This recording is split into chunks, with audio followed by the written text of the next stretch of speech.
Eu queria dedicar a leitura de um texto para os meus amigos no Brasil, para os meus amigos que falam português, para quem está sofrendo com a situação política que está no Brasil e esse momento estranho do mundo e que anda talvez meio melancólico, triste, sem saber o que pensar.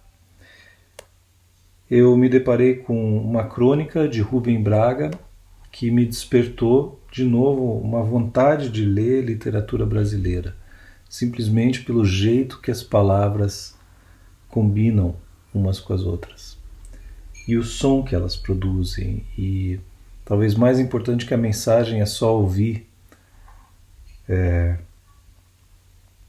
uma obra de arte. Então aqui uma obra de arte pequena de uma página, chama-se Meu Ideal Seria Escrever. 3 pontinhos. Meu ideal seria escrever uma história tão engraçada que aquela moça que está doente naquela casa cinzenta, quando lesse minha história no jornal, risse.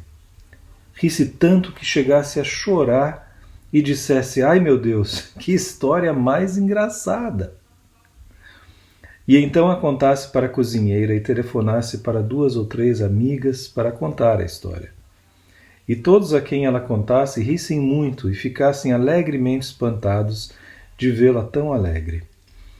Ah, que a minha história fosse como um raio de sol, irresistivelmente louro, quente, vivo, em sua vida de moça reclusa, enlutada, doente. Que ela mesma ficasse admirada ouvindo o próprio riso e depois repetisse para si própria: mas essa história é mesmo muito engraçada. Que um casal que estivesse em casa, mal-humorado, o marido bastante aborrecido com a mulher bastante irritada com o marido, que esse casal também fosse atingido pela minha história. O marido a leria e começaria a rir, o que aumentaria a irritação da mulher. Mas depois que esta, apesar de sua má vontade, tomasse conhecimento da história, ela também risse muito e ficassem os dois rindo sem poder olhar um para a cara do outro sem rir mais. E que um, ouvindo aquele riso do outro, se lembrasse do alegre tempo de namoro e reencontrassem os dois a alegria perdida de estarem juntos. Que nas cadeias, nos hospitais, em rodas, às salas de espera a minha história chegasse. E tão fascinante de graça, tão irresistível, tão colorida e tão pura que todos limpassem seu coração com lágrimas de alegria. Que o comissário do distrito, depois de ler minha história, mandasse soltar aqueles bêbados e também aquelas pobres mulheres colhidas na calçada e lhes dissesse: por favor, se comportem, que diabo! Eu não gosto de prender ninguém. E que, assim, todos tratassem melhor seus empregados, seus dependentes e seus semelhantes, em alegre e espontânea homenagem à minha história.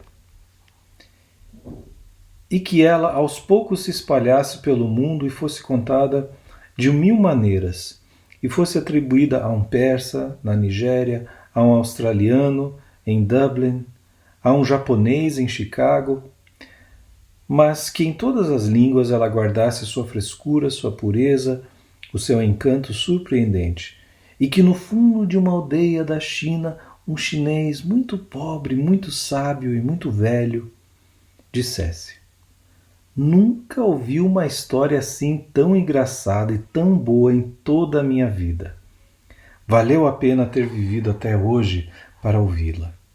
Essa história não pode ter sido inventada por nenhum homem. Foi com certeza algum anjo tagarela que a contou aos ouvidos de um santo que dormia e que ele pensou que já estivesse morto.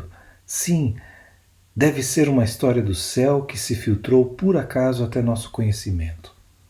É divina. E quando todos me perguntassem: mas de onde é que você tirou essa história? Eu responderia que ela não é minha, que eu a ouvi por acaso na rua de um desconhecido que a contava a outro desconhecido e que, por sinal, começara a contar assim: Ontem ouvi um sujeito contar uma história.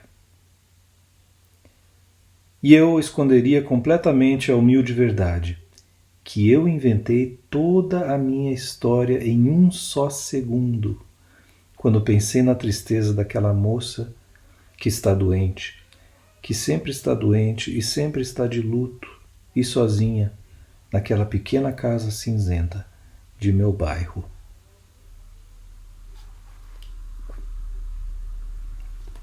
Um abraço.